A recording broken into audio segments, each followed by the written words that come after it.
Hi everyone, my name is Yenting and welcome to a brand new episode of the Perspectives Podcast.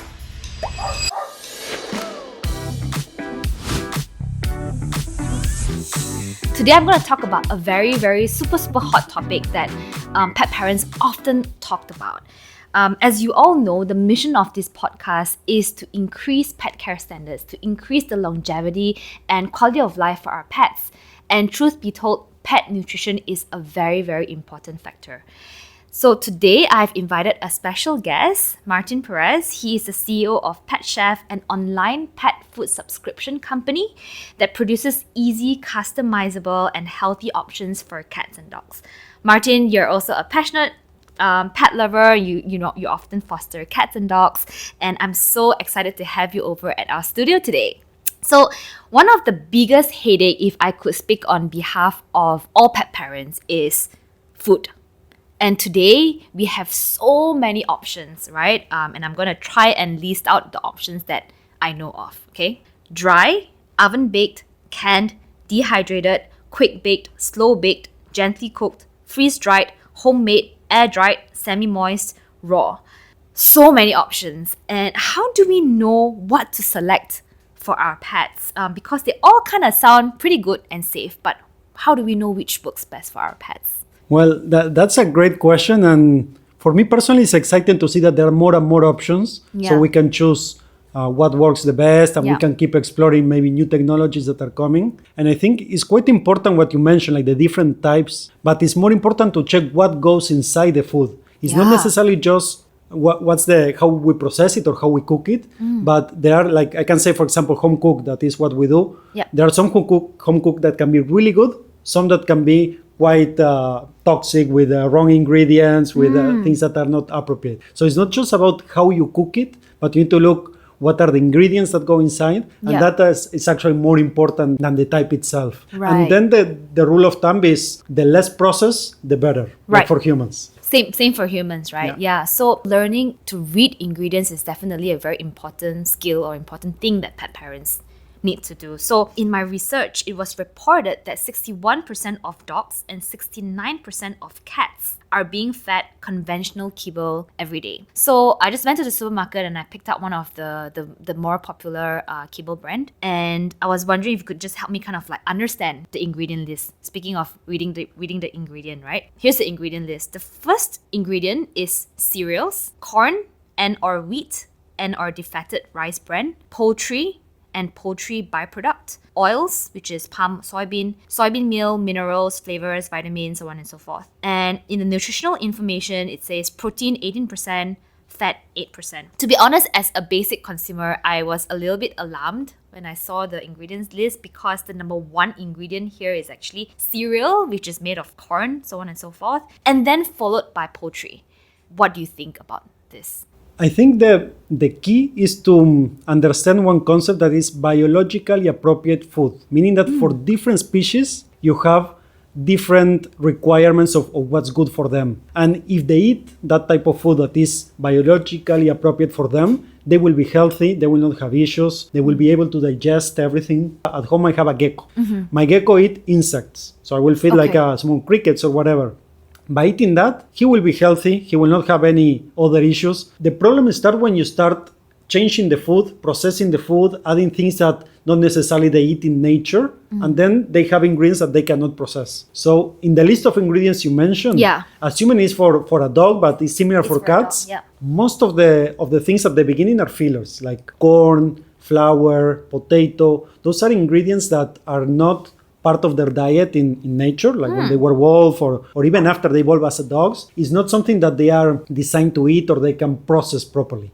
They can eat it, but they will not be healthy by eating that, because it's a big difference, right? They will digest it, but they will not be able to absorb everything they need from those ingredients.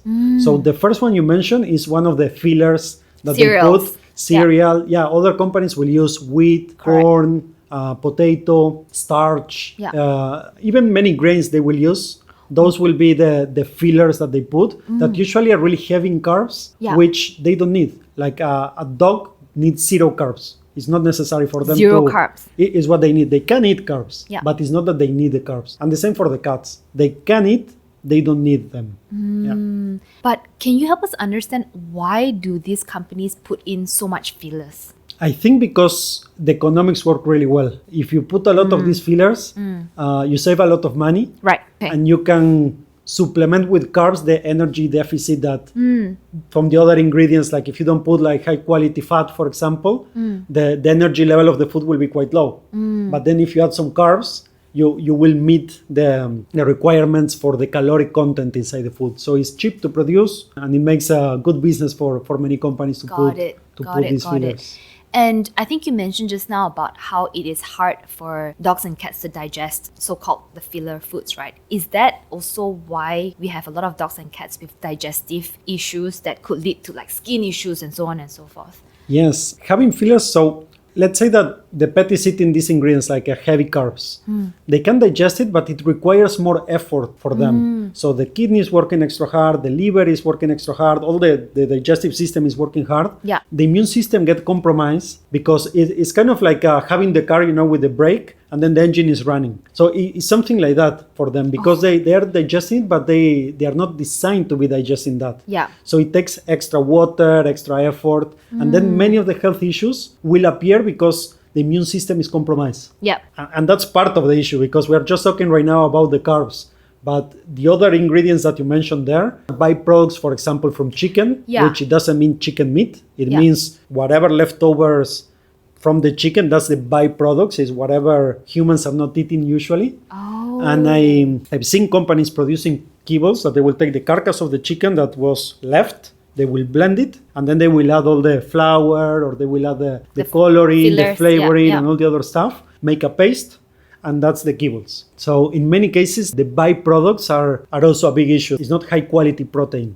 So that can also be linked to the health issues after. It's not just the excessive amount of carbs, but in many cases is the low quality protein, because not all protein is the same. Not all protein is the same, yeah. Yeah. Normally they will say, protein is this amount in the label, right? Yeah, exactly. But which protein? Because not protein is not the same. We would never know. I mean, just looking at the ingredients, like I wouldn't know what type of protein is being put in there, right? And when I was reading this, it's just making me wonder, like, what would happen to our pets when we feed them with these ingredients every day for years? And the other part I think you need to look into that is that, as I mentioned before, is the type of ingredients need to be biologically appropriate for a cat or for a dog for them to be able to take all the nutrients they need. The second part is the quality of the ingredients. Yeah. The third part I think is really important is to see what are all the extra stuff that they are putting, let's say coloring, preservatives, Yes. Flavoring, because all of that is extra that they need to put, and that means that the pet, after when they are digesting, they will need to filter all of that as well. And in many cases, it's not really good for them. Like the preservatives, like some kibbles will be able to survive longer than the pet alive because they will last for many years in the shelf.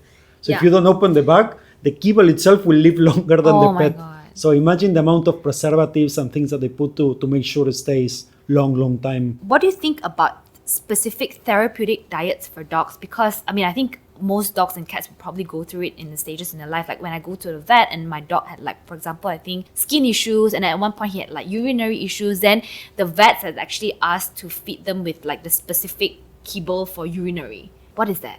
I think it's a mix of two big things there.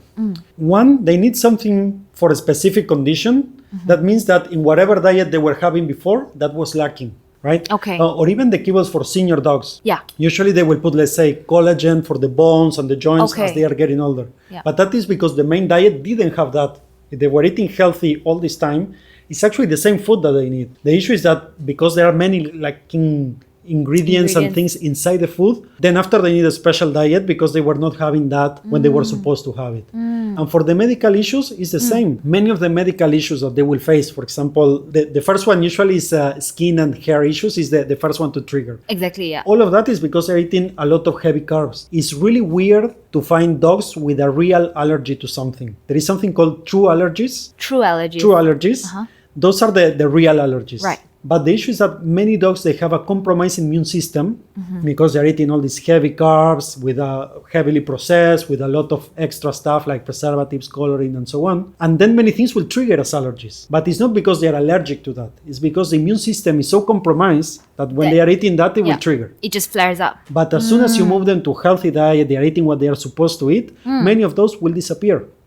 Yeah. In some cases, you may need some specific diet, but usually it's because the current diet is not optimal. That's why, let's say, the kidney is failing because you're giving a lot of processed stuff. That's why the kidneys start not working, let's start failing after. But if you have the right food, the kidney will not fail. You don't need a prescribed for that. And it's funny in many cases. There is one that I like to share because it's ridiculous for me. So there is this for hypoallergenic kibble. Hypoallergenic, yeah. So it's a kibble. They will put, in some cases, antihistamines, or they will like do something like, it's called hydrolyzed meats, where they will break the protein with a chemical process and then they will use that protein. But the point is that they are not removing what is triggering the allergy. So if you look at the ingredients, what's triggering the allergy is still there. So you have the carbs and the corn, those are the main ones that are triggering all of that. Yeah. The prescribed kibble will have the same, and on top of that, they will put the medicine. So instead of removing what is triggering the allergy. Yeah, it's just kind of like suppressing, like putting a band-aid on those things, but not really actually solving the deeper issue. Yeah, and the other part is, I don't think vets, like I really respect vets. I think they are probably one of the most hardworking, caring people that we have. They work extra hours, they sacrifice time from family, holidays to take care of the pets. Yeah. Most of them didn't learn nutrition in school. What they learn is how to treat from the disease or the symptoms and find the medicine or find the prescribed kibbles to treat the condition. But what is causing and what are the things that are leading to that is not something that vets are learning during the studies. Not in Malaysia, not in most part of the world. Right. In many cases, they really don't know better. They know that, okay, if it's an allergy, there is this specific kibble that I can sell. And it's built in a way that this prescribed medicine or kibbles is just available through the vets, right? So you cannot buy it in the supermarket. Exactly, yeah. So the vets are getting a good commission in a kibble that is more expensive than what you will buy like for the commercial ones in the supermarket. So for them is the best they have, it's like, okay, the pet is having this, I make more money, I will recommend it. Yeah. So that's the main issue I think with prescribed diets for conditions. Yeah. My advice is before getting there, make sure that there are nothing in the food that you are giving right now to your pet that will trigger those issues. Right. So since young, making sure that they are, being fed like good food that doesn't trigger all of these issues so that later on they don't have to be put on all of these therapeutic. Yeah, remove all the artificial stuff, remove all the excessive carbs, try to find high quality protein, try to give ingredients that they can digest properly. Yeah. So then I also looked at Pet Chef's like the ingredient list. So I just pulled out one of the random one that I looked at. It says the ingredients is freshly prepared chicken, chicken breast, liver, gizzard skin, sawi, pumpkin, cabbage, cauliflower, carrots, and then there's supplement mixed coconut oil, green lip mussels. I mean, it sounds pretty delicious to me. Martin, you run your own pet food company, right? How can we as conscious consumer know that you are not just giving us a one-sided biased answer that kibbles may not be good as processed and like real food is the better option for our pets? I do believe we need to keep listening to all the voices. Like I'm advocate for like fresh food, home cook, raw food is also great. There are many that I believe they are great. Yeah. Because I believe it's the same for me. I try to eat the same way. If I can, I will prefer to eat like say sushi, raw food or home cook or something that is minimally processed over a frozen pizza or something like that. Yeah. And I think it's the same for the pets. That's why I advocate this way. But I think as a consumer, you need to listen to all the voices because there are more ways now coming on how to prepare it, more research coming. Yeah. So it's something that consumers and companies, we should be on the same team and try to keep each other accountable, to keep learning, to keep improving. Because in this industry, most of the research is done by these organizations that are controlled by the monopolies, let's say. And those are the ones setting the standards in the US, and most people follow that standard. And we need to change that. We need to get new independent research. We need to test new ingredients that maybe were not tested before. Yeah, I think for consumers, it's good to explore all options and try to demand more information. Like if the label is not saying which protein is that, okay, it can be like a carcass from a chicken or it can be anything, right? So we need to push companies to do better and to be more transparent with what they use. Just thinking about what you said, like with the vets, are these companies in any way also related to the vets? In many cases, yes. Not that much here in Malaysia, but in the US, many of the vets are bought by the same companies that are producing the kibbles. So many of the vets will be recommending the prescribed kibble from that company. Right. It's mainly two big players. Yeah. And both of them, they buy a lot of veterinarian clinics, especially in North see. America. Here in Malaysia, I don't know much. I think not as many. Regardless of that, still most of the vets, when they learn about nutrition, is usually sponsored by these companies who are the ones that are creating the programs, that are like giving the credits for this post-grade. So they think that is the way to kind of like handle. Yeah, and it's the way that has more research to back it up, right? Yeah, Because all the raw food and all the home cook is something that is coming after. Yeah. So that's why I think as consumers, and also the mission of this podcast is to really kind of like raise awareness and like understand what are the ingredients that goes in it, and like question what's actually part of the ingredients that we're feeding our pets with every day, right? I think that the rule of thumb is, would you eat that? Exactly. If you will not eat it, do not give it to them. It's as simple as that. If you see like crude protein and you see like byproducts chicken, will you eat that? Yeah. And will you eat it every day? Exactly. If you don't dare to do it, it's probably not good for them. Yeah, which is why I think, I mean, we spoke about it earlier before this, but like we also said that how the humans or the pet parents play such an important role, because if you are not aware or conscious of the diet that you put in your mouth every day, you're probably also not thinking the same for your pets, right? So it also starts with the pet parents first. Definitely. There is this global trend of the humanization of pets, meaning that we are treating them more as a family member. They are, yeah. And the pet used to be, let's say, in the backyard, eating whatever leftovers. Now they are in our couch, sharing the bed with us. Yeah. So it's the same. And the more we improve, let's say, we are more aware of going to the gym or maybe eating healthy. So it's the same for them, that we need quality time. It's the same for them. Exactly. So the more aware we are as pet parents, that will pass to the pet and that will help them as well. It's true. You spoke about you like eating like raw food or like non-processed food, right? I think the other big thing that I always hear from other fellow pet parents is like feeding raw food. What is your take on that, and like how do we kind of transition from, I mean,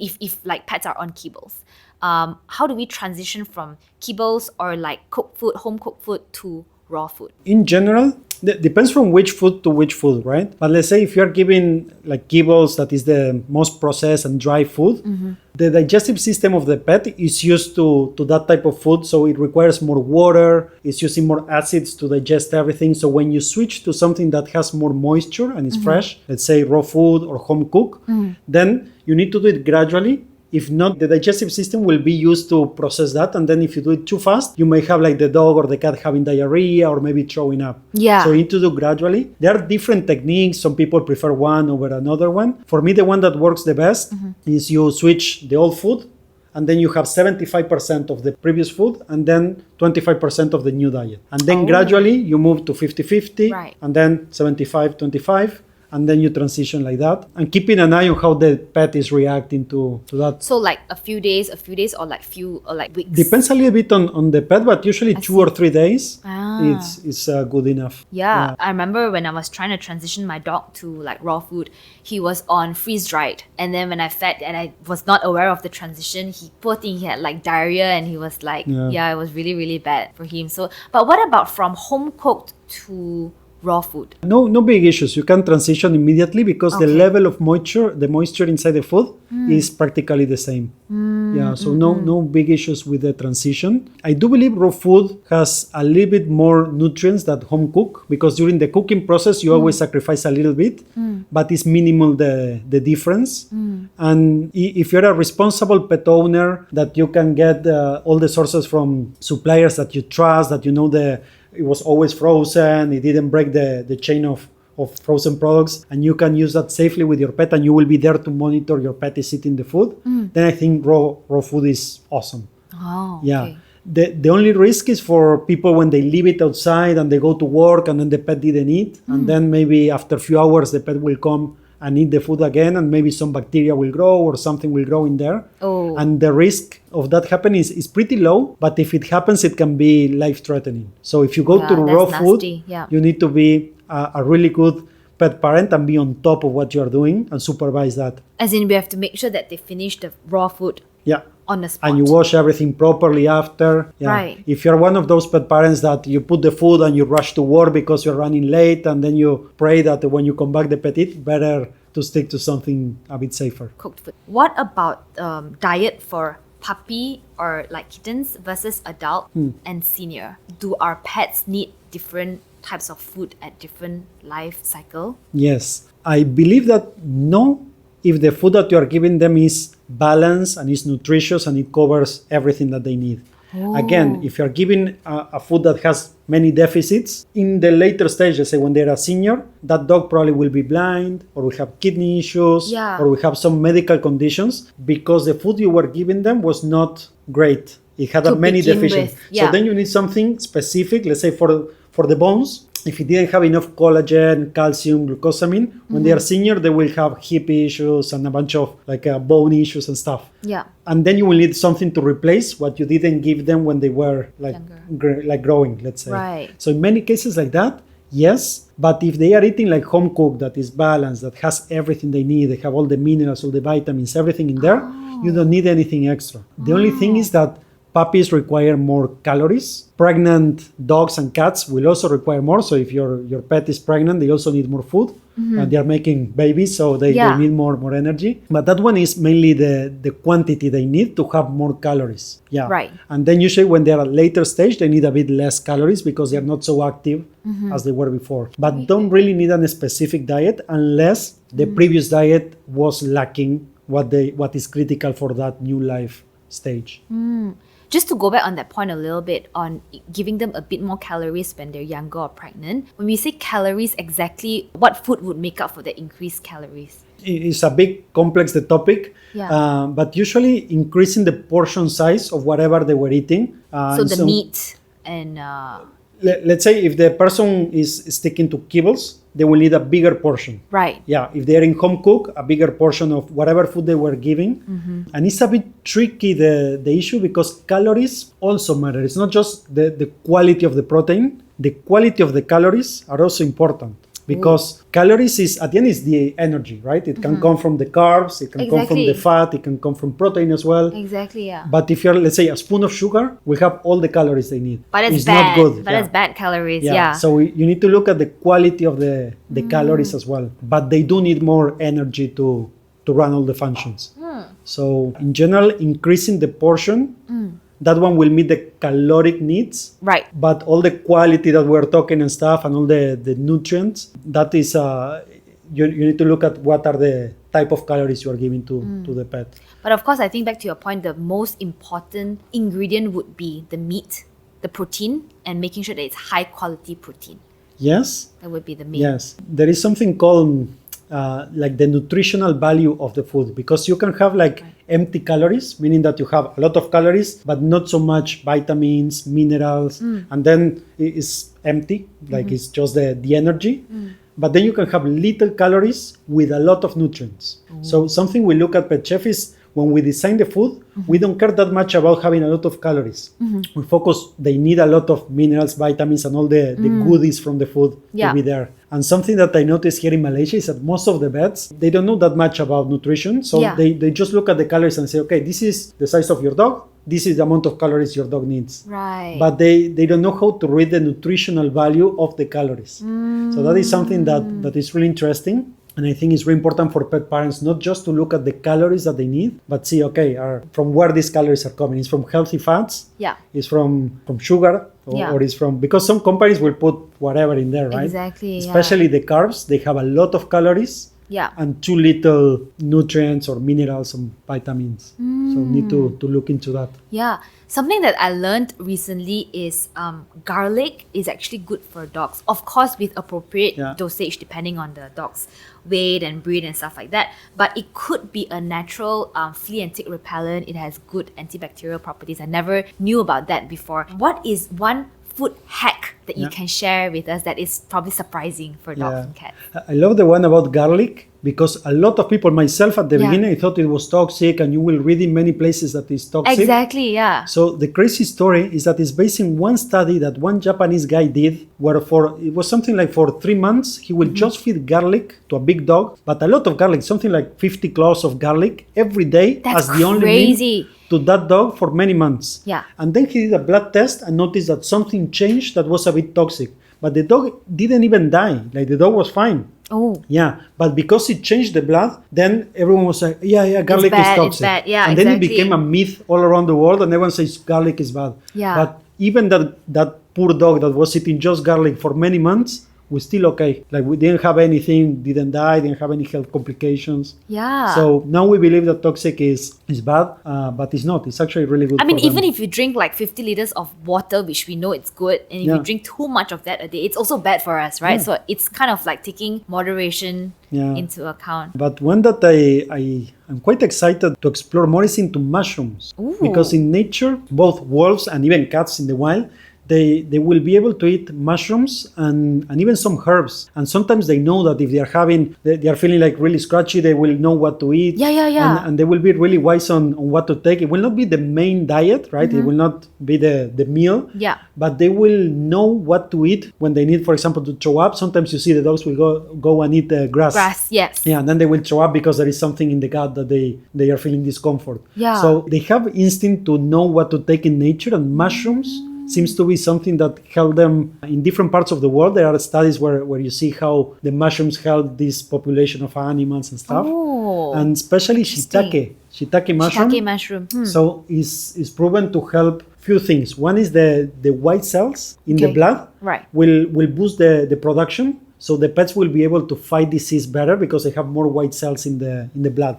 Right. And the other one is that in general will help with the immune system. To fight different conditions and to protect the cells against potentially cancer or different conditions that may affect the health of the cell. That's really powerful. So shiitake mushroom seems to be really promising. Interesting. Yeah. What about treats? Because we feed our pets with treats every day. What are some good healthy options? Same story. Like I try to think about humans. Yeah. I have a baby girl. If I need to give her a treat, let's say I go to 7-Eleven and I pick any candy, that will not be healthy for her. And if I need to do that a few times a day, she will probably have a lot of issues growing up. So think about humans, right? What will be a healthier snack? Will be maybe an apple or a banana or something that is not processed, not a lot of sugars, no preservatives. Same rule. For pets, dehydrated meat or any meat that was just maybe freeze dry, that doesn't require any. There are many like cakes for dogs and like cupcakes and cookies with flour. All of those, I think they are not great because they have again a lot of carbs and a lot of fillers. Yeah. And all the ones that heavily industrialize, like many chews and stuff. Yeah, not dental good for chews them. and oh no. Yeah. So a piece of meat. Just take a piece of chicken, cut it. That would be great as a treat. You can do it even in your own oven. You can just dehydrate it. Yeah. Any meat. Some of the fishes are really good as well, like the small kind of ikan bilis, like you dehydrated The and anchovies stuff. one. Everything that is natural will be a better option. Yeah. And many of the veggies like carrots. Well, for dogs, cats are not that into veggies, but for dogs, carrot, broccoli. Many of the. So again, rule of thumb is feed what you would feed yourself in general, as pet parent. Well, not 100% like chocolate, for example. No, exactly. There are things like onion. Of course, but try to think if you will give it to your kid. I think that's a good rule. Yeah. But definitely there are some ingredients like not good to give them. But the less processed, the better in my point of view. Learning all of that from you today, I think it is sometimes hard to not feel a tinge of what we call the pet parent shame, because maybe you feel like you've not been giving your pet the right food. But also, I also understand why and how that come about from pet parents. Maybe because of financial, time, you were saying, resources and all of this constraint, right? What are your thoughts on how we can be better pet parents? Yeah. Is there anything, like any solutions that Pet Chef can help with? Don't feel that way. I understand because it's the same for me with my first dog. We was on kibble all her life. I think we reach a level where most of the people, and actually when I was starting Pet Chef, I will ask people, hey, what are you feeding your dog? Yeah. And people will tell me X, like this popular brand. So do you think that's good or bad for your dog? And most people will tell me, no, that's good. Yeah. That's what the vet recommends. That's what I see on TV. That's what my parents were giving. So we reach a level where the whole society believes that that is the way to go. But now we know better, and we are learning more, and there are new ways of doing it. So do not feel bad, because most of the people is into those commercial diets. Even for us, like as humans, right? If we check to what most people are eating, in the supermarkets, many brands that are not really healthy with a lot of sugars. So we are in this transition of becoming healthier ourselves, and it's the same for the pets. That's true. So That's true. first, do not feel bad if you're doing these mistakes. Because we didn't know better until now. But now that more things are coming, first of all, my advice for someone who doesn't have the time or doesn't have the budget is, first of all, reflect if you really want to be a pet parent, or it's better to find a better home for that pet. Because if you don't have time to cook, to walk your dog, to play with your dog, to spend quality time, That's true. it may not be the right home. Even if you love the pet, I think we should be more responsible and try to see, maybe you can find help from another family member, or maybe if you have, I don't know, some helper that can take some of those chores, but try to reflect if you are ready to be a guardian of another living being. 100%. Yeah, that one to start, right? Yes. And the budget, I do understand, and it's hard because even many people say, no, I can do it and I can cook myself. And then we ask, okay, but what are you cooking? And usually will be not balanced, will still be missing some of the protein or some of the vitamins or minerals, because they say, oh no, I have some extra rice and I will just chop some chicken and put on it. Yeah. And maybe one day I add some carrot, and they kind of experiment, and that's also not healthy for them because it's still missing many things. And even if you do home cook and you're putting a lot of carbs and pasta and rice, it still is not healthy for them. So to feed them what they need, it is expensive, because you need real meat and real veggies and real ingredients that are not fillers. Yeah. So do the best you can. Try to learn as much as you can on what is the best. Meats, you cannot go wrong adding meats to the kibbles or to whatever food you are currently giving them. There are many veggies that you can check, and you can even go to our website. All the ingredients are there. So whatever ingredient you see in our recipes, just add it to the plate. That's it. If you can cook it yourself. Amazing. Yeah. We probably can do it cheaper for you, because we have like many suppliers that give us discount, and we can reduce the prices because we buy in bulk. And then so we can get really cheap chicken and salmon and shiitake mushroom and all the ingredients there. And we can probably do it cheaper than if you go and buy all the ingredients. Yeah. But just take the recipe. If you can find better prices, just take whatever from there and try to But then add it to the plate. dosage is also an important factor, right? Because then at Pet Chef, I think you guys would also ask like the weight, the age, and everything, and then from there, there's like customized food portion. Yes. Yeah. For our pets. Yeah, but that one is quite easy. More or less, is 3% of the body weight of your pet. If it's an adult, and then you need to adjust a little bit for activity levels, but there are many online calculators where you can try to understand. Yeah, so that part is easy to calculate the requirements. Okay. Well, thanks for that. I think I'm gonna start stealing some of your recipe and check it out as well. Okay, so I want to learn more about you, Martin. So I want to share a small confession. I stalked you online. I mean, I have to do my research, and I learned that your chefs at Pet Chef actually use the same ingredient for pet meals for your team lunches, like for you and the staff, right? And I think that's incredible, because we should be able to eat what our pets eat. Can you share a little bit more about Pet Chef's, your company values? That story is real, but from some time ago, where we used to have lunch every day in the office, then we will use the same ingredients. Now we are a bigger team and we do like meals all together, not so often. Right. But when we do, we will use the same suppliers for like barbecue. I love doing barbecue. Right. Last time we did the duck breast, and we did for the whole company. And actually, I will invite you guys to come over and We'd love try. to. I swear it's really good, and it's the same suppliers that any restaurant in Malaysia. So we use the Amazing. same human suppliers. Yeah. Not all ingredients, because I don't know, sometimes we have like lungs and hearts that are Right. really important for the pets. For the pets, And some yeah. people will like it or not. But the main meats is great. And the veggies, all human grade. And regarding the values of the company, it's something that changed a bit during time. There are a few that are still really, really important and relevant today. Number one is love for nature. Not just for pets, but for the environment, for everything. We try to find people to work with us who truly love not just about cats and dogs, but any animals, about a garden, about being more sustainable, about recycling, about trying to do the best we can for the planet. So that is our first value. Love that. Then we have another one that is a positive attitude, because we're a small startup. We started almost like from my kitchen in my house, full of challenges. And we know that it's really difficult for companies to grow and to improve and to keep doing a good service and growing. And we spend many hours working, right? Yeah. So positive attitude is something that even when we fail or when we try things that don't work, we still keep it in the team and we say, okay, let's try again. Let's taste this. Let's change this product, or let's change this campaign. Yeah, we want to have a positive work environment. And we look that in people that work with us. That's the second one. And the third one is a growth mindset, because we do believe that we need to keep improving, we need to keep learning. Even in many things about nutrition, there is always new research coming, new ways of cooking. So we want to keep growing, learning, and if there are better ways to serve customers and to help pet parents and the pets to be healthier and to live longer, we want to be able to learn fast enough and to build solutions that will truly help. Amazing. So do you guys also often tweak the recipes based on the latest research and findings? Yeah, we just did a last update maybe 2 months ago, where we had a bunch of superfoods. So we put turmeric, we put seaweed, we put the shiitake mushroom, and there is the green mussel. So a bunch of new ingredients that are helping to boost a lot the longevity and the well-being of the pets. Amazing. We add all of that. Amazing. And we managed to do it without increasing any cost or anything for the consumers. So because it's you guys are doing it price. at scale. Yeah. Amazing, yeah. Something that is part of our dream as a company. We do not want to be like a fancy company helping just the rich pets. We actually want, we work really hard to try to do the prices as affordable as we can.